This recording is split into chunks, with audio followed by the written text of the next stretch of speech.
আসসালামু আলাইকুম বন্ধুরা, শুভ সকাল। বন্ধুরা সবাই কেমন আছেন? আশা করি ভালো আছেন। তো বন্ধুরা চলে আসলাম বরাবর দিনের মতো সেই ছোট্ট একটা ভিডিও নিয়ে। বন্ধুরা দেখতে পাচ্ছেন আমার সেই সোহান ভাই সে পেঁয়াজ দেখেন, পেঁয়াজের লেটটাকে সব বাড়ি মেরে দিছে। আর এই দেখেন পেঁয়াজ, বন্ধুরা পেঁয়াজ প্রায় হয়ে আসলো আর কি। এই পেঁয়াজের নাম সুখসাগর পেঁয়াজ। দেখেন এই যে পেঁয়াজ গুটি লেগেছে। এর আগে যে আপনার ভিডিও দেখেছিলাম সেই পেঁয়াজ জমির পরিমাণ হচ্ছে 28 কাঠা। বন্ধুরা দেখতে পাচ্ছেন ভেতরে কলা। আল্লাহর রহমতে পেঁয়াজে খুব বাম্পার ফলন হবে এবার। তো বন্ধুরা দেখেন সেই গাছ আমাদের গোপালপুর গ্রামের এগুড়ি পেঁয়াজ একটা।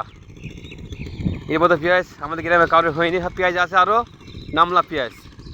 তো বন্ধুরা দেখেন, আপনারা দেখানোর চেষ্টা করছি সেই লেটকে বাড়ি মেরে আমাদের সেই সুখসাগর পেঁয়াজ সোহান ভাইয়ের।